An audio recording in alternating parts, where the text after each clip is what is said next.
बिस्मिल्लाहिर्रहमानिर्रहीम, अस्सलाम वालेकुम। पाकिस्तान में सैलाब की तबाहकारियों के हवाले से हम बात कर रहे हैं और जिस तरह से पहले भी अपने इसी प्रोग्राम में हम ये बता चुके हैं कि सैलाब तो उतर गया है लेकिन लोगों की मुश्किलात में दिन ब दिन इजाफा होता जा रहा है। हुकूमत की तरफ से दी जाने वाली इमदाद, निजी इदारे जो हैं उनकी जानिब से दी जाने वाली इमदाद, इसके साथ साथ बैनुल-अक़वामी सतह पर जो इमदाद आ रही है, उस तमाम इमदाद के बावजूद जो मुतासरीन हैं उनकी दुख, उनका कर्ब, उनकी तकालीफ अब भी कम ना हो सकी हैं। आम तौर के ऊपर देखा यह गया है कि जब भी कोई कुदरती आफत आती है उस कुदरती आफत के अंदर सबसे ज़्यादा मुतासर ख़वातीन होती हैं या फिर उनके मुतासर होने का ख़तरा या खदशा रहता है। हालिया बारिशों और उसके नतीजे में पैदा होने वाली सैलाबी सूरत हाल के अंदर भी कुछ ऐसा ही देखने में आया है कि पाकिस्तान के मुख्तलिफ सूबों के अंदर, मुख्तलिफ अजला के अंदर सैलाब ने जहाँ अपनी तबाहकारियों का रुख या तबाहकारी दिखाई है, वहीं मुतासरीन के अंदर ख़वातीन और ख़ास तौर पे वो ख़वातीन जो हामला ख़वातीन हैं। अगर हम थोड़ी देर के लिए सोचें कि एक ऐसी सूरत हाल में जब एक खातून हामला होती है उसको मुख्तलिफ मसाइल और पेचीदगी का सामना करना पड़ता है। अगर मुनासिब सेहत की सहूलत ना हो, मुनासिब देखभाल ना हो, मुनासिब खुराक ना हो, तो ऐसी सूरत हाल के अंदर ख़वातीन को मुश्किलात का और जो इस दुनिया में आने वाला बच्चा है उसको भी मुश्किलात का सामना करना पड़ता है। उसकी सेहत कॉम्प्रोमाइज़ होती है। लेकिन क्या कीजिए कि अगर किसी के सर पे छत ही ना हो, सर छुपाने की जगह ना हो, मकान टूट गया हो, रहने के लिए जगह ना हो, तो यह मुश्किल कई सौ गुना और बढ़ जाती है। इसी हवाले से आज हम बात करेंगे, लेकिन इससे पहले कि एक मुतासरा खातून जो इस मरहले से गुजरी है और इस मरहले के अंदर वो अपनी ज़िंदगी गुजार रही है, मेरे साथ आज प्रोग्राम में बात करने के लिए मौजूद होंगे नामवर अदाकार हैं, समाजी शख्सियत है अयूब खोसो साहब, आपका बहुत शुक्रिया। इसी के साथ मुझे ज्वाइन करेंगी नाज़ो पीरज़ादा साहिबा जो कि समाजी कारकुन हैं और ख़ास तौर के ऊपर ज़च्चा और बच्चा के हवाले से इनकी बहुत सारी खिदमात हैं। इस वक्त भी मटियारी में मौजूद हैं और अपनी खिदमात सर अंजाम दे रही हैं। मीरपुर ख़ास के हवाले से हम आपको बात करेंगे और वहाँ की मुतासरा एक खातून नूरियाबाद की रिहायशी हैं गुलपरी। गुलपरी इस सारी सूरत हाल में मुतासिर हुई हैं। सैलाब ने गुलपरी और उसके नौज़ायदा बच्चे की मुश्किलात में इजाफा कर दिया है। दीवार है ना सर पे छत,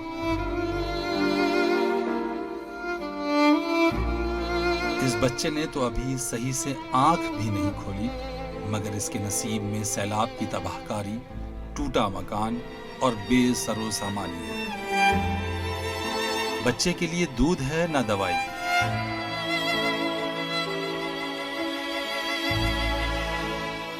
बच्चे पैदा 2 दिन हुआ, कुछ भी नहीं है, इससे गुजारा करते। मेरी बेटी 2 दिन पहले पैदा हुई है। मैं अपनी 2 दिन की बच्ची को लेकर खुले आसमान के नीचे बैठी हूँ। सर छुपाने को टेंट मैसर है, ना ही पीने के लिए पानी। जब से सैलाब आया है मेरा खावंद बेरोजगार है। बेटी की पैदाइश के वक्त इतने पैसे भी नहीं थे कि किसी डॉक्टर को दिखाती या अस्पताल ले जाती। मेरे पास बच्ची के दूध के लिए भी पैसे नहीं, मैं उद्वयात कहाँ से लाती।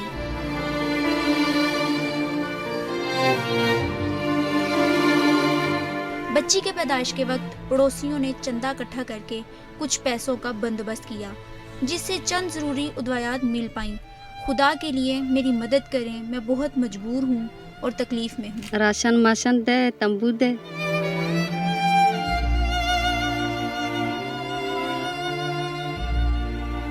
माँ को बच्चे के लिए नए कपड़े नहीं, राशन और सर ढांपने के लिए खैमा चाहिए। गुलपरी और इसका खानदान नए मेहमान की खुशी मनाने के बजाय हुकूमत और मुखय्यर अफराद से इमदाद की फरियाद कर रही है।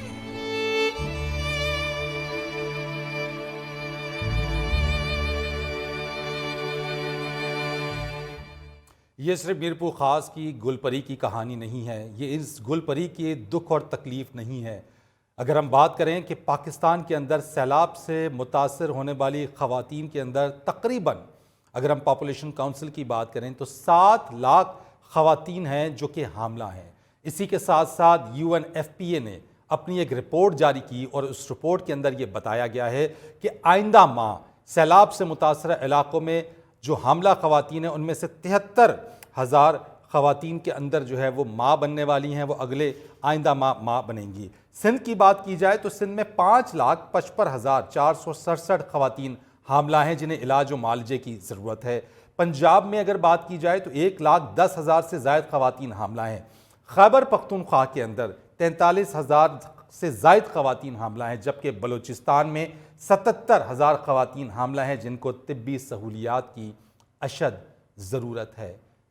ये वो मंज़र है, ये वो दुख है और ये वो तकलीफ़ है जो इस वक्त ये मुतासरा ख़वातीन जो हामला हैं उनको दरपेश है। अयूब खोसो साहब आप मेरे साथ हैं, नाज़ो पीरज़ादा साहिबा आप मेरे साथ मौजूद हैं। अयूब खोसो साहब, क्या किया जा सकता है? बलूचिस्तान, खैबर पख्तूनख्वा, सिंध, पंजाब, ये जो ख़वातीन हैं इनकी दादरसी कैसे मुमकिन है? देखिए, हम 2022 में हैं और अभी आपने ये फिगर्स कोट किए हैं कि सिंध में इतने हैं और बलूचिस्तान में इतने हैं और खैबर पख्तूनख्वा में और गिलगित बल्तिस्तान में और पंजाब में इतने सारे हैं। बात यह है कि हम इस दौर में भी अगर हमारे पास रोड का एक्सेस ना हो, अगर इस दौर में भी हमारे पास किसी गांव का एक्सेस ना हो, तो फिर आप कैसे इलाज के लिए उन लोगों को निकाल सकते हैं? आपको ज़रूरत है, अगर दुनिया से अगर आप डोनर्स को कहते हैं, अगर दुनिया को, तो आपको तो एयर एम्बुलेंसेस की ज़रूरत है, आपको हेलीकॉप्टर्स की ज़रूरत है कि उन ख़वातीन को, उन बच्चियों को, उन माओं को, उन बहनों को वहाँ से उनको पिक करें, उनको लेकर जाएं हॉस्पिटल्स को, या फिर आप गायनाकोलॉजिस्ट को या फिर क्लिनिक्स को या फिर एम्बुलेंसेस को वहाँ तक लेकर जाएं। अगर ये काम भी नहीं हो रहा, वो काम भी नहीं हो रहा, तो फिर छोड़ देना। फिर जैसे सिलसिला चल रहा है, सैलाब से पहले भी हमारे यहाँ बलूचिस्तान में देख लें या सिंध में देख लें या कई जगह पे देखें तो गाँव देहातों में तो यही सूरत हाल थी। जब न कोई सैलाब था, जब सड़कें भी थी, सब कुछ था, तब भी तो ये सूरत हाल थी। सैलाब में तो और ज़्यादा मुसीबत आ गई है।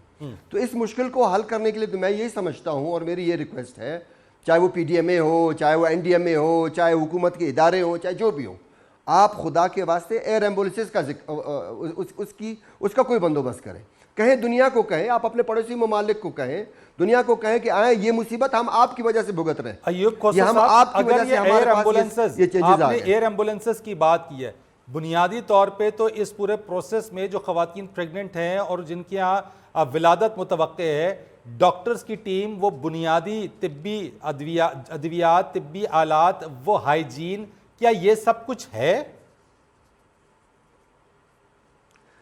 देखिए, इस वक्त जो अगर मैं जो हमारे बलूचिस्तान के या हमारे सिंध के जो मैदानी इलाके हैं, वहाँ से तो पानी ही नहीं उतर रहा, पानी ही हम नहीं निकाल पा रहे हैं।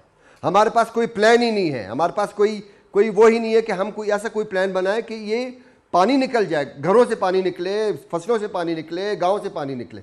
अब वहाँ पर आपको पता है कि हमारा ख़ासतौर पर अगर हम नसीराबाद, जाफराबाद की बात करते हैं, अगर हम जैकोबाद की बात करते हैं, तो वहाँ पे मलेरिया और टाइफाइड और ये सारी चीज़ें जो है ना वो सर उभार रही हैं। वहाँ पे ये हेपेटाइटिस के मामला बहुत, मेरा अपना इलाका पहले भी हेपेटाइटिस की वजह से बड़ा वो था, अब उसमें हेपेटाइटिस के और फिर ये गुर्दों के अमराज इतने ज़्यादा हो गए हैं। मुझे बताएं हम क्या करें, कहाँ चीखें, कहाँ पुकारें? मुझे तो कोई भी चैनल बुलाता है, कोई भी मुझे बुलाता है, मैं तो भागता हुआ आता हूँ और मैं हाथ जोड़ के यही रिक्वेस्ट करता हूँ कि डॉक्टर्स डॉक्टर्स डॉक्टर्स, मलेरिया है, हेपेटाइटिस है, गुर्दे के अमराज है, टाइफाइड है, इसका कोई हल करें, इसका कोई तरीका निकालें। इन मौज़ूआत के ऊपर भी हमने अपने इस प्रोग्राम का मकसद यही है कि इन मौज़ूआत और इस तरह की वबाई अमराज, बीमारियों जो कि इस फ्लड की वजह से हैं और उभर रही हैं, उसकी तरफ हम पॉइंट आउट करें। नाज़ो साहिबा, आपकी तरफ मैं आता हूँ। मुझे बताइए कि ये वो ख़वातीन जिनको इस तरह के जो प्रोसेस से गुजर रही हैं, प्रेग्नेंट वुमेन है, हमने एक गुलपरी की बात की, उसके साथ पूरा डेटा दिया कि सिर्फ एक वो नहीं बल्कि इस जैसी जो लाखों जो ख़वातीन हैं वो इस प्रोसेस से गुजर रही हैं। क्या चीज़ चाहिए होगी इस वक्त या चाहिए इन इलाकों में इन हमला ख़वातीन को? Thank you so much. मैं यहाँ पर, क्योंकि हमने पिछले ही हफ्ते और आज भी मैं जिस तरह की सूरत हाल देख रही थी कि हमारे यहाँ औरतों के लिए प्रॉपर चेकअप हो, क्योंकि कैंप्स जो लगाए जाते हैं उसमें प्राइवेसी नहीं होती है, उनमें वो सही गाइडेंस उनको नहीं मिल पाती। तो मुझे लगता है कि जो करीबी हॉस्पिटल्स हैं, जो ताल्लिका BHQ है, RSCU है, उसमें इस तरह की इमरजेंसी नाफिज कर दी जाए। आज भी मैं 3 हॉस्पिटल्स में गई हूँ, वहां पर डॉक्टर ही मौजूद नहीं है। वहां पर लोग कैंप लगा के जा रहे हैं और जो हॉस्पिटल है वो खाली पड़े हुए हैं। तो मुझे लगता है कि जहां से पानी उतर गया है, तो लोग इन अभी भी हामला खैमों में खवातीन की दादरसी कैसे होगी नाजो साहिबा? क्या कुछ आप लोग क्या आप कर रहे हैं इस, यानी जो देखिए खवातीन इसमें माएँ बनने वाली हैं या बिल्कुल माँ बन रही हैं इन इलाकों में, उनके लिए क्या कुछ किया जा रहा है? देखिए, मामा बेबी फाउंडेशन की तरफ से हम कैंप लगा रहे हैं जिसमें उनका अल्ट्रासाउंड होता है, उनको मेडिसिन दी जाती है। फौरी इमदाद के लिए हमने एक किट तैयार की है जिसमें उनकी जरूरियात, अगर वो फौरन, जैसे हमने पिछले हफ्ते किश्ती में एक डिलीवरी हुई, पानी के दौरान दादू से यानी जूही से बाहर की तरफ आ रहे थे तो किश्ती में डिलीवरी हुई, तो दाई को हमने, उस खातून को जो प्रेग्नेंट है उसको हमने किट्स दी और जरूरत की चीजें दी जो फौरी मदद दे सकती है। मिसाल के तौर पे हमने उसमें टैबलेट रखी जो जबान के नीचे रखे ताकि उसका ब्लड ना ज्यादा जाए। उसके अलावा उसको वो साफ ब्लेड दिए, दस्ताने दिए ताकि उसकी महफूज डिलीवरी हो सके। और आप यकीन करें, और उसके दौरान बच्चे के लिए कपड़े, उसकी गिजा, उसको विटामिन डी, उसकी आयरन, वो चीजें जरूरत की दी है जिससे उसकी सेहत महफूज हो और उसका पैदा होने वाला बच्चा महफूज हो सके। मुझे लगता है कि फौरन जो सर्विस दी जा सकती है वो सेफ प्रेगनेंसी यानी सेफ जचकी के लिए उनको दिया जाए, क्योंकि हमारे यहाँ बहुत दफा, अगर आप सैलाब की बात करें या सैलाब ना, तो हमारे यहाँ ज्यादातर जो जचकी होती है, डिलीवरीज होती है, वो घरों में होती है। तो हमारे मामा बेबी ऑर्गेनाइजेशन का सबसे पहला मकसद है कि औरत और बच्चा जो है वो महफूज जिंदगी गुजार सके, सेफ जिंदगी गुजार सके। इसीलिए हम उनको, वो औरतें जिनकी जचकियां करीब है, जिनकी डिलीवरी करीब है, उनको हम बाकायदा प्रॉपर काउंसलिंग करके उनको वो मेडिसिन, उनकी जरूरत की खुराक, उनका मुआयना, ठीक अल्ट्रासाउंड की मशीन हम साथ लेकर जा रहे हैं ताकि हम उसको देख सकें, क्योंकि ठीक हमारे यहाँ औरतें ऑलरेडी खून की कमी का शिकार है। ठीक है। उनमें खून की कमी नाजो है। पीरजादा साहिबा, आपसे मैं इस पर मजीद बात करूंगा। अयूब खोसो साहब भी मेरे साथ मौजूद हैं। इसी के साथ जो हमारा एप्सप और पामी के ताउन से मिशन ईसार है उसका भी अकाउंट नंबर फ्लैश कर रहा है। आप इसमें दिल खोल कर इमदाद भी कर सकते हैं, क्योंकि ये इमदाद उन मुतासरा अफराद तक, इलाकों तक पहुँचाई जा रही है। एक ब्रेक लेते हैं और ब्रेक के बाद आएंगे, इसी के ऊपर बात करेंगे। और एक और मुतासरा शख्स, अगर हम बलूचिस्तान की बात करें तो वहाँ एक और खातून की क्या दुख और दर्द और क्या तकलीफ है, उस पर बात करते हैं एक ब्रेक के बाद।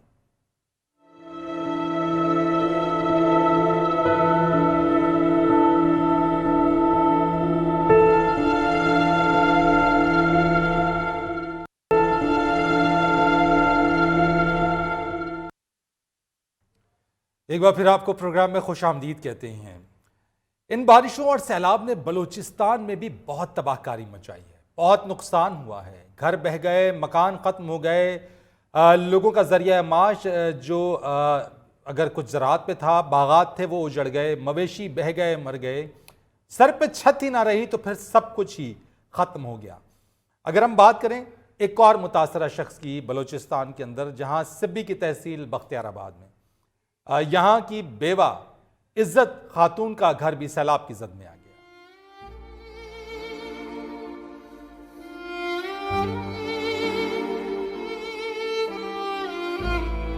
सिब्बी में सैलाब लोगों के कच्चे मकान बहा ले गया।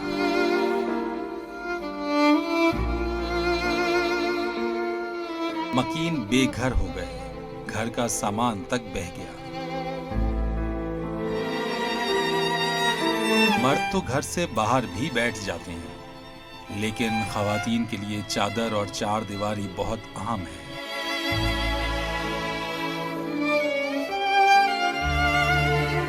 मेरे दीवार डाहे पेन, मेरी लेटरिन डाहे पे, घर में डा बह गया, सामान में मेरे घर की दीवारें गिर गई हैं, मेरा घर सैलाब में डूब गया और तमाम सामान जाया हो गया है।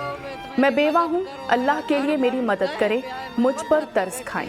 मेरा घर तबाह हो गया है, मैं पत्थरों पर बैठी हूँ, मेरी कोई फरियाद सुने। कोई खाना देता है तो मैं खाती हूँ। कोई देंदा है तुम्हें। मेरे बेटे के छोटे छोटे बच्चे हैं और वो भी बेरोजगार हैं।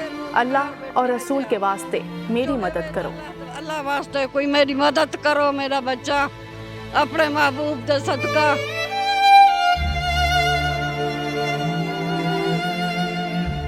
इज्जत खातून अपनी तबाही पर नोहा किना है, अभी तक इमदाद की मुंतजिर है।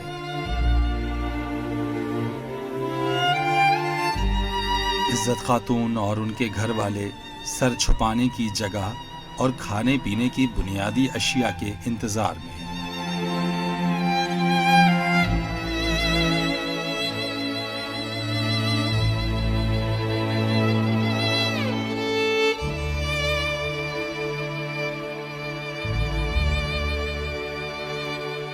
ये सिर्फ एक इज्जत खातून का मामला नहीं है।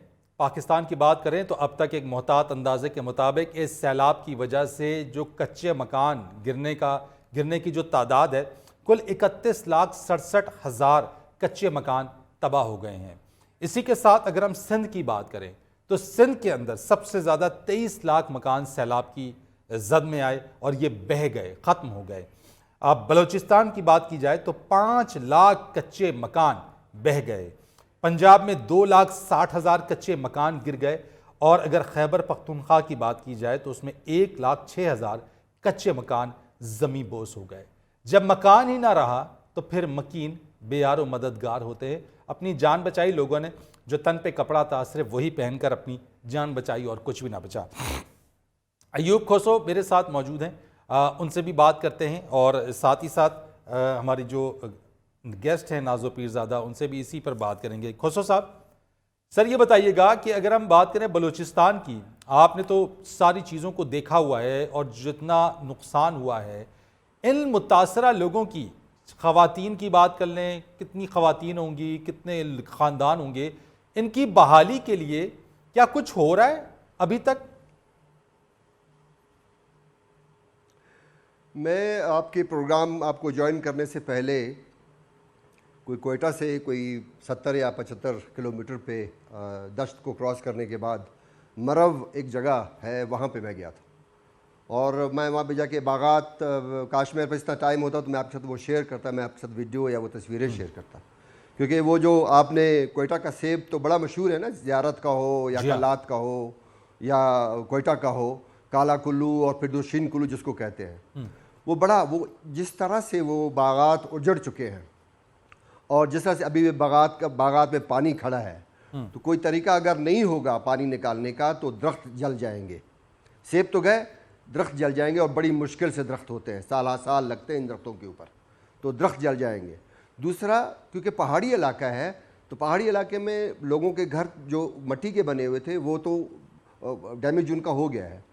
फौरी तौर पे अगर हम ये कर सकते हैं कि जहाँ जहाँ फसलात पे, जहाँ जहाँ गाँव देहातों में जहाँ जहाँ पानी खड़ा है, पानी को निकालें, इन घरों को आबाद किया जा सकता है, फौरी तौर पे किया जा सकता है। लेकिन मैं जब वहाँ पे गया तो लोग अपनी मदद आपके तहत, कुछ मुझे लोग नज़र आए जो अपने उन घरों को दोबारा से रिपेयर कर रहे थे।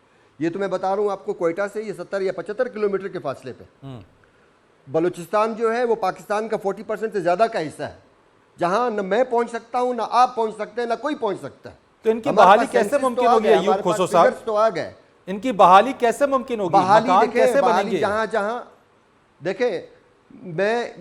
देखे बनाएगा कौन? रियासत बनाएगी।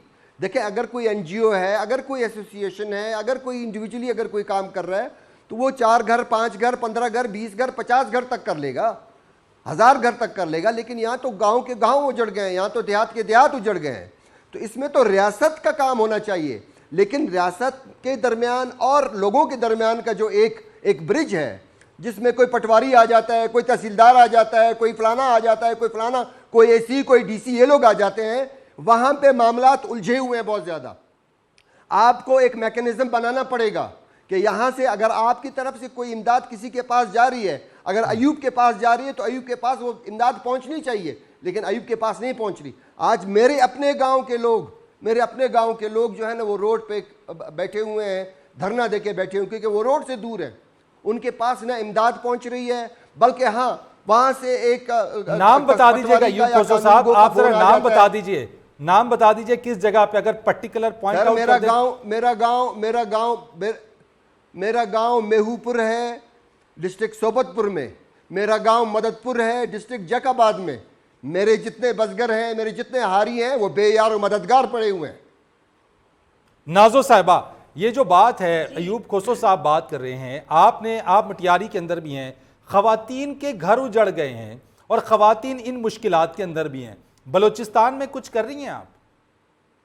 बलूचिस्तान तक तो मैं नहीं पहुंच पाई, लेकिन मैं सिंध की बात करूंगी कि सिंध में हमारे यहाँ तो सैलाब से भी ज्यादा औरतों की जो सेहत हालत है वो बहुत ज्यादा है, क्योंकि हमारे यहाँ औरतों को वो अहमियत ही नहीं मिलती, ना सैलाब से पहले ना सैलाब के बाद। हमारे यहाँ औरतों की सेहत और बदतर होती जा रही है, क्योंकि उनके यहाँ आप देखें वो टेंट में है, टेंट में बैठी हुई है, वॉशरूम की सहूलत नहीं है। जब जरूरियात की बात आपने की, उनके पास बाथरूम वाली फैसिलिटी नहीं है, वो रात होने का इंतजार करती है, फिर वो कहीं जा रही होती है। तो मुझे तो रियासत का कोई किरदार नहीं नजर आ रहा। आज भी मैं जिस इलाके में थी, मुझे दूर दूर तक कोई ऐसी नजर नहीं आई, कोई ऐसी इदारे या कोई ऐसी रियासत के लोग जो उनको वो बेसिक जरूरियात दे सके, उनको खुराक दे सके, तो उनको पानी नाज़ो दे साहिबा, सके। ये जो खवातीन हैं जिनके घर, क्योंकि हमने सिर्फ एक ये जो खातून हमारे साथ थी, जिनकी बलूचिस्तान की जो हमने स्टोरी इस जी वक्त दिखाई है, इज्जत खातून, जी जी सिर्फ यही नहीं बल्कि सिंध जी में ऐसी लाखों खवातीन होंगी जिनका घर नहीं है, अब उनके पास वॉशरूम भी नहीं है, बिल्कुल। और अगर वो प्रेग्नेंट है या हामला है तो वॉशरूम्स के हवाले से उनको उनके चैलेंजेस जो आपने बताए, इससे क्या पेचीदगियां उनकी उनकी सेहत के साथ हो रही आप देखें ना, एक औरत है, अगर वो पूरा दिन अपना पेशाब रोक के रखेगी तो उसको क्या होगा, उसकी हालत बिगड़ेगी। अगर उसको मच्छर, जैसे हमारे यहाँ जिस्म पे जल्दी बीमारियां हो रही हैं, मैंने इतनी औरतों को देखा है कि उनकी पूरी जिल्द के ऊपर जब मच्छर काट लेते हैं, वो जख्म पानी पीप बह रहा है, तो इस तरह के इन्फेक्शन हो रहे हैं उनको, पेशाब वाले इन्फेक्शन बढ़ रहे हैं, उनके पेशाब में बदबू वाले लाइक बीमारी वाले इन्फेक्शन हो रहे हैं। बहुत सारी औरतें पानी की कमी की वजह से बेहोश हो रही हैं, खुराक मुहैया नहीं हो रही। आप देखें कि हमारे यहाँ वो खुले धूप में बैठी हैं, धूप की वजह से उनका कलर, उनके दाने, उनकी जिल्द, तो बहुत सारी बीमारियां उनके अच्छा, इर्द ये गिर्द, मुझे जो बताइएगा कि मक्खियां, आप जो काम कर रही हैं डायरिया। उसके साथ गवर्नमेंट लेवल के ऊपर क्या आपके साथ कोलैबोरेट किया है? क्योंकि हमारा मकसद है उन इलाकों तक, उन मुतासरीन तक उनको कनेक्ट करना, उन लोगों के साथ जो उनकी मदद कर रहे हैं, चाहे वो NGOs हों चाहे वो हुकूमत हो। क्या हुकूमत आपके साथ मिलकर कोई काम कर रही है इस पर, या हुकूमती इमदाद आप दावों की यकीन हद तक है? करें, आप यकीन करेंगे सिर्फ इदारों की हद तक है। मैंने सिर्फ वहां पर NGOs के लोग देखे, अपनी मदद आप लोग कर रहे हैं।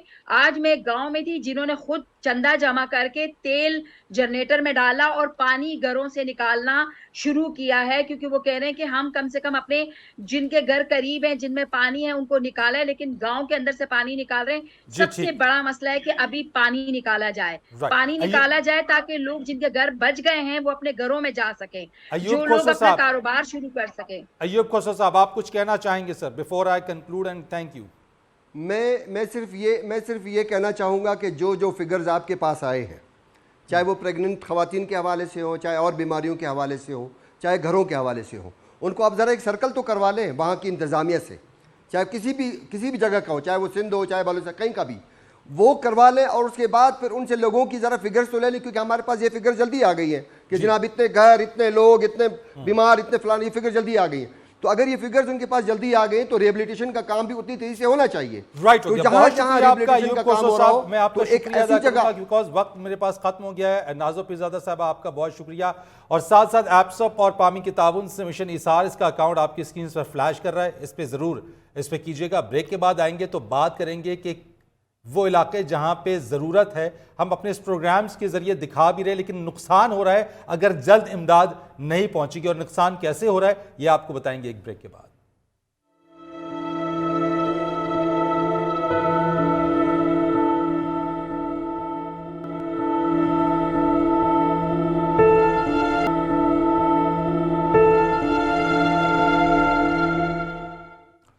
प्रोग्राम में एक बार फिर आपको खुशामदीद कहते हैं। प्रोग्राम के इस हिस्से के अंदर हम आपको ये दिखाते हैं और बताते हैं कि जो मुतासरीन हैं उन तक इमदाद अगर पहुंची है, आपकी दीवी इमदाद से, वो किस हद तक उनकी तशफ़ी हुई है या उनकी मदद हुई है। लेकिन क्या ही कहिए कि गुज़िश्ता रोज़ हमने एक मुतासरा शख्स ग़ुलाम हैदर जतोई, जो रीढ़ की हड्डी की बीमारी में मुब्तला था, जैकबाबाद का ये रिहायशी, 24 घंटे भी नहीं गुजरे ये शख्स इंतकाल कर गया। इंतहाई दुख की बात है। ये शख्स दुहाई देता रहा, इस शख्स की पुकार हमने आप तक पहुंचाई, जो हुकाम बाला थे उन तक पहुंचाई, जो लोग कुछ कर सकते थे उन तक पहुंचाई, लेकिन इमदाद का मुंतज़िर ग़ुलाम हैदर जतोई अपनी इस बीमारी से लड़ते लड़ते जहान फ़ानी से कूच कर गया। इसको मदद ना मिल सकी, इसका मुनासिब इलाज ना हो सका, सैलाब की तबाहकारी की वजह से इस तक कोई दवाई ना पहुंच सकी, कोई डॉक्टर ना पहुंच सका, कोई मसीहा इसकी मदद को ना पहुंचा और बिलाकर ये अपने खालिक हकीकी से जा मिला। हमने अपने इसी प्रोग्राम में गुज़िश्ता रोज़ इसकी दुहाई सुनाई, इसकी पुकार आप तक पहुंचाई, लेकिन इस सैलाब की वजह से सिर्फ एक गुलाम हैदर जतोई नहीं बल्कि कई लोग अपनी ज़िंदगी की बाजी इसमें हार रहे हैं। कई लोग इमदाद के इंतज़ार में इस जहान फ़ानी से कूच कर रहे हैं। ख़वातीन, बच्चे, बुज़ुर्ग, मर्द, ये वो लोग जो सैलाब के मुतासरीन हैं, वो इस वक्त इमदाद के मुंतज़िर हैं। हम उम्मीद करते हैं कि जो हुकाम, वो लोग जो कुछ कर सकते हैं, जो हुकाम बाला हैं, वो इस तरफ ज़रूर तवज्जो देंगे। राजनपुर से हमारे करस्पॉन्डेंट हैं अता मोहम्मद, उनसे बात करते हैं और उनसे पूछते हैं कि वहाँ की सूरत हाल क्या है, वहाँ लोगों के साथ इस वक्त क्या इमदाद वहाँ पे पहुँच रही है। अता, अस्सलाम वालेकुम। जी वालेकुम सलाम फरीद साहब। बहुत शुक्रिया आपका अता मोहम्मद। ये बताइएगा राजनपुर की क्या सूरत हाल है। अगर हम ये प्रोग्राम कर रहे हैं, हम इससे पहले भी हमारे न्यूज़ वहाँ पे पहुँचा, बात की वहाँ पे आके लोगों से, लोगों का अहवाल दिखाया। इस वक्त राशन की, इलाज मालजे की क्या इस वक्त अक्कासी आप करेंगे? जी फरीद साहब, पहले तो जिस तरह सैलाब की वजह से लोगों के जो हालत थी वो इंतहाई ख़राब हो गई थी, तो अब हालात ये देखे जा रहे हैं कि फिलहाल जो है सैलाबी रेलें तो गुजर गए हैं, लेकिन सैलाबी रेलों के बाद जो उठने वाली जो खासकर जो वबाएँ हैं वो बड़ी तेज़ी के साथ जो है फूट रही हैं। खासकर जो है स्किन एलर्जी हो गया है, या फिर जो है बच्चों में पेचर, या जो है मलेरिया की वबा, डेंगू जो है अब सर उठाने लगा है। और बेशतर इलाकों में इस वक्त हमें कहीं इंतजामिया जो है वो नज़र नहीं आती। अगर कहीं टेंट मौजूद है चंद एक मकामात पर पीडीएम के अलावा, कहीं पर जो है हमें जो है राशन आ रहा है अता मोहम्मद, लोगों को राशन मिल रहा है यहाँ पे? फरीद साहब देखे, जो सरकारी राशन है वो तो हमें कहीं दिखाई नहीं दे रहा, सिवाय फलाई तंजीमों के। फलाई तंजीमें काफ़ी हद तक जो है लोगों को इमदाद जो है वो पहुँचा रही हैं। बाज़ इलाके ऐसे भी हैं वहाँ पर अभी तक फलाही तंजीमों का जो राशन है वो भी नहीं पहुँचा। सरकारी राशन या सरकारी मशीनरी तो दूर की बात है। राजनपुर में हेडा में गुरसाबाद के जो इलाके हैं, यहाँ पर जो है अब कई महीने गुजर गए हैं, फ्लड आया है, पानी अभी तक जो है वहाँ पर मौजूद है, घरों में, ज़मीनों पर। और जबकि सिर्फ ये सूरत हाल नहीं बल्कि शाहवाली के इलाकों में जो है वहाँ 3 महीने से ज़्यादा अरसा हो गया है, वहाँ पे लाइट नहीं है, अस्पतालों में जो है बुरी हालत है। पुलिस अच्छा, ये भी बताइएगा, हमने एक हमारा मुतासरा शख्स गुलाम हैदर जतोई, वो आज इंतकाल कर गया। हमने कल उसकी पुकार पहुंचाई लेकिन आज वो जाने फानी से कूच कर गया। क्या राजनपुर या अगर हम डीजी खान की ओवरऑल बात करें तो क्या वहाँ पे भी इस तरह के केस कुछ आपके सामने आए हैं जहाँ पे लोग इंतज़ार यानी इमदाद के इंतज़ार करते करते इस जहान फानी से कूच कर गए? ऐसे कई केसेस हैं फरीद साहब। इस वक्त 13 लोग जो है अपनी ज़िंदगी की जो आबादी है वो हार गए हैं, और इसी तरह जो है जो 33-61 जो अफराद हैं जो जख्मी हालत में सब सैलाब की वजह से जो है वो जख्मी हुए हैं। और यहाँ तक कि हमने देखा जो रेस्क्यू के फ़राइज़ सर अंजाम दे रहे हैं, रेस्क्यू एहलकार अब इस वक्त खुद बीमार हो गए। 40 से ज़ायद जो रिकॉर्ड मेरे पास मौजूद है एहलकारों के, वो खुद बीमार हो गए। उनमें मलेरिया और कुछ दीगर बीमारियाँ, स्किन एलर्जी, अभी भी जो है वो अपनी दफातर नहीं आ रहे अपनी बीमारी की वजह से, और मजीद जो इनकी तादाद है वो भी बढ़ती जा रही है। तो मेडिकल कैंप हुकूमत की तरफ से अद्वियात डॉक्टर्स यहाँ आए हैं? अभी तक यहाँ पे ना कोई डॉक्टर आया है, सिर्फ हमने सरकारी प्रेस रिलीज की हद तक तस्वीरें तो ज़रूर देखी हैं, लेकिन हम बतौर साफ़ी सारा दिन खुद फील्ड में होते हैं। हम मुख्तलिफ जगहों पे जाते हैं, राजनपुर के एक हिस्से से लेकर दूसरे हिस्से पे जाते हैं। हमें जो है कहीं सरकार की जो मशीनरी है वो कहीं नहीं दिखाई नहीं देती। हाँ अलबत्ता फलाही तंजीमें ज़रूर मौजूद होती हैं और उनके इलाज मुआवजा कर रहे होते हैं। बहुत शुक्रिया आपका, बहुत शुक्रिया आपका अता मोहम्मद। आपने ये सूरत हाल और ये तस्वीर है वहाँ की दिखाई, बहुत शुक्रिया आपका। नाज़रीन, प्रोग्राम का वक्त हमारा ख़त्म हुआ और इसी प्रोग्राम के ज़रिए हम ये आवाज़ उठाते रहेंगे। आपकी स्क्रीन के ऊपर एप्सप और पामी की ताउन से मिशन ईसार ये अकाउंट फ्लैश कर रहा है। दिल खोल कर इमदाद दीजिए, क्योंकि आपकी ये इमदाद जो मुतासरीन है उन तक पहुँचाई जाएगी। फरीद रईस को इजाज़त दीजिएगा। अल्लाह।